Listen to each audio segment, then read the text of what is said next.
नमस्कार दोस्तों, स्वागत है आप सभी का हमारे YouTube चैनल देव जी के ट्रिक्स में।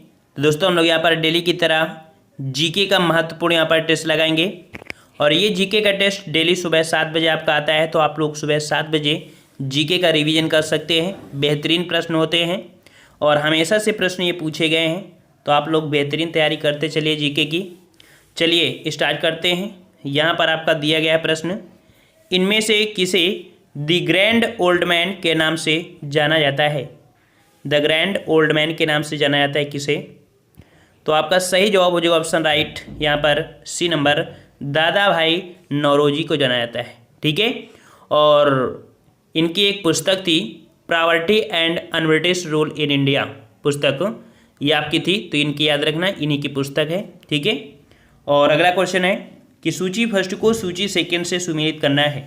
यहाँ पर लेखक हैं और उनकी कृति दी गए हैं। ठीक है, बंकिम चंद्र चटर्जी की जो कृति है वो आपकी है आनंद मठ। ठीक है, क्या है? आनंद मठ है। माइकल मधुसूदन दास की एक कृति है कौटिल्य लेडी। ठीक है, कौटिल्य लेडी ये आपकी, इसकी कैप्टिव लेडी ये आपका, ये भी सही है। रविन्द्रनाथ टैगोर इनके आपकी गोरा, और सरोजिनी नायडू की जो कृति है वो आपकी द ब्रोकन विंग्स। अर्थात ये जो क्रम दिया है बिल्कुल आपका सही सुमेलित है। 1 2 3 4 के हिसाब से आपका ए नंबर आपका सही हो जाएगा। अगला क्वेश्चन है, उत्तर प्रदेश का राज्य चर्म विकास एवं विपणन निगम कहाँ स्थित है? तो उत्तर प्रदेश का राज्य चर्म विकास एवं विपणन निगम जो आपका स्थित है कहाँ पर? तो आपका सही जवाब 31 का हो जाएगा आपका ए नंबर, आपके आगरा में है। ठीक है, कहाँ पर है? आपके आगरा में है। ठीक है, अगला क्वेश्चन दिया है, निम्नलिखित में से किसका जन्म आगरा में हुआ है?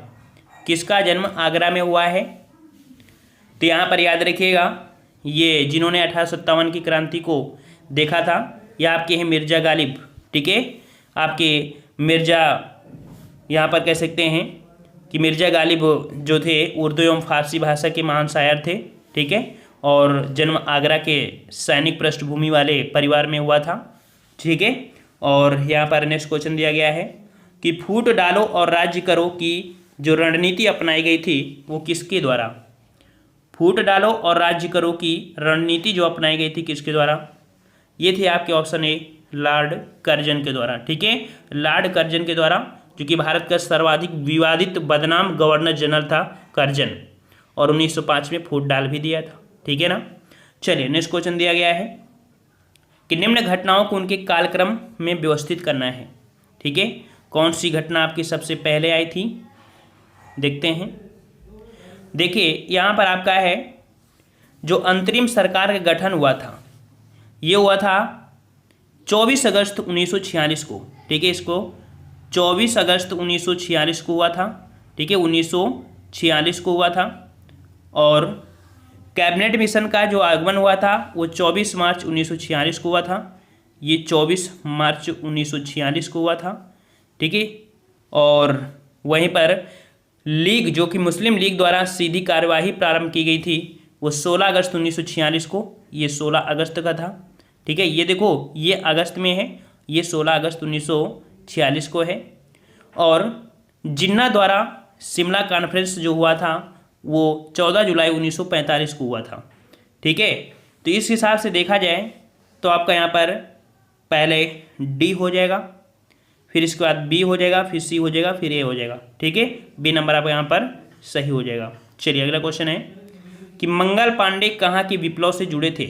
मंगल पांडे कहाँ के विप्लव से जुड़े थे? 35 नंबर, और जवाब हो जाएगा ऑप्शन राइट, यहाँ पर ए नंबर, बैरकपुर से जुड़े थे। ठीक है, बैरकपुर से आपके जुड़े थे। जो 34वीं रेजिमेंट थे उसमें आपके तैनात थे। ठीक है, और चर्बी वाले कारतूसों के प्रयोग के कारण ये भारतीय सैनिकों में असंतोष फैल गया था।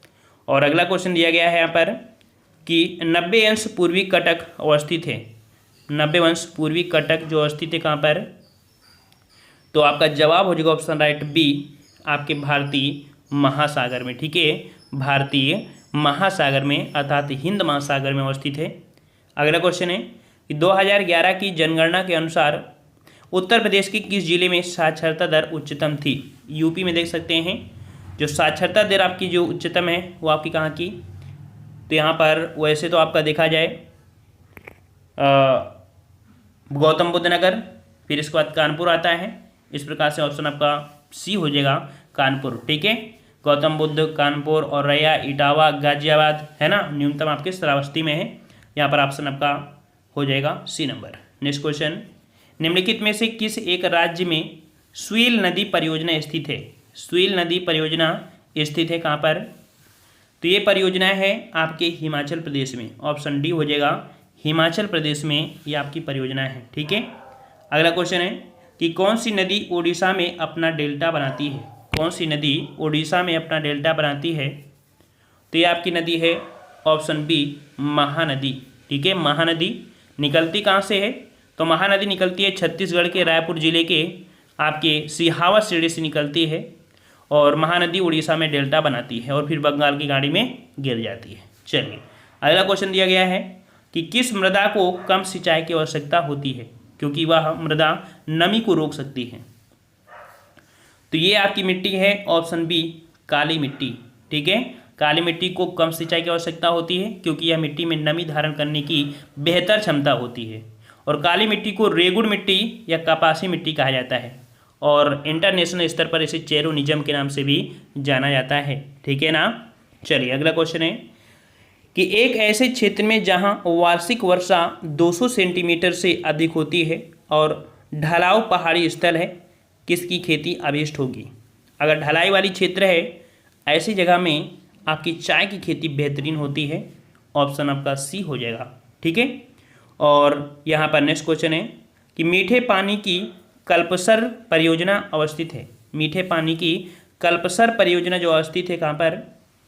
तो 42 को ऑप्शन राइट आपका यहाँ पर ए हो जाएगा, आपकी गुजरात में है। कहाँ पर है? मीठे पानी की कल्पसर परियोजना आपकी गुजरात राज्य में स्थित है, और गुजरात राज्य के दक्षिणी भाग में है, जो रीस शक्ति पैदा करने तथा जो पीने पानी है ना, पीने, सिंचाई और औद्योगिक उद्योग के लिए आपकी ताज़ा पानी उपलब्ध कराती है। ठीक है, और नेक्स्ट क्वेश्चन आपका दिया गया है कि उत्तरी ध्रुवीय प्रकाश के लिए वायुमंडल की कौन सी परत जिम्मेदार है? उत्तरी ध्रुवीय प्रकाश के लिए जो वायुमंडल की परत जिम्मेदार है, ये आपकी है आयन मंडल। ठीक है, आयन मंडल समझिए कि वायुमंडल कई संकेंद्रित परतों या आवरणों का बना है। ऊंचाई के साथ साथ वायुमंडल के दबाव एवं घनत्व दोनों में कमी होती है, और यह परिवर्तन तापमान में भी होता है एवं इसके आधार पर 4 संकेंद्रित परतें होती हैं, और पहचान की गई आपका है जिसके नीचे इन क्रमों में देखा जाए आपका है आयन मंडल। ठीक है, चलिए अगला है रूर बेसिन प्रसिद्ध औद्योगिक क्षेत्र है। रूर बेसिन और प्रसिद्ध औद्योगिक क्षेत्र जो है ये आपकी कहाँ पर है? तो ये पड़ता है आपके जर्मनी का। ठीक है, कहाँ पर? तो रूर प्रदेश यूरोप का सबसे बड़ा एवं विख्यात आपको कोयला क्षेत्र है, और जर्मनी का देखा जाए तो 80% कोयला रूर क्षेत्र से ही निकाला जाता है। ठीक है, और अगला है शुष्कता दशा संदर्भित है। शुष्कता दशा संदर्भित है, ये किससे है? तो 45 को ऑप्शन आपका बी हो जाएगा, निम्न आर्द्रता से है। ठीक है, शुष्कता का अर्थ है जो आर्द्र या नम ना हो, अर्थात शुष्क दशा का आशय हो, उसे आर्द्रता से उल्लेखनीय होता है। ठीक है, अगला क्वेश्चन दिया गया है कि निम्नलिखित में से पूर्वी द्वीप समूह का कौन सा द्वीप 3 देशों से विभाजित है? पूर्वी द्वीप समूह का कौन सा द्वीप 3 देशों में विभाजित है? तो यहाँ पर 46 का ऑप्शन आपका ए हो जाएगा, ये आपका बोर्नियो द्वीप है। ठीक है, बोर्नियो है विश्व का तीसरा सबसे बड़ा और एशिया का सबसे बड़ा द्वीप है।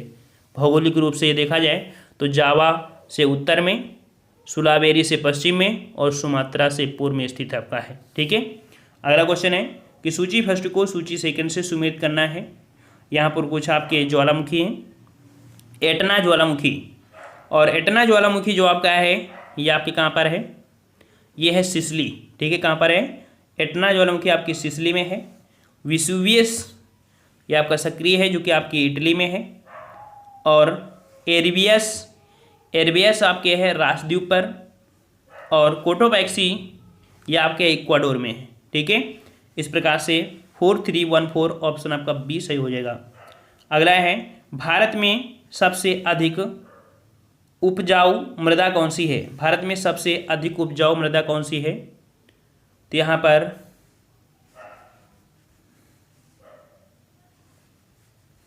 चलिए 48 नंबर है, तो यहाँ पर जलोढ़ मृदा है, आंसर आप देख लीजिए जलोढ़ मृदा है। ठीक है, उपजाऊ मृदा कौन है?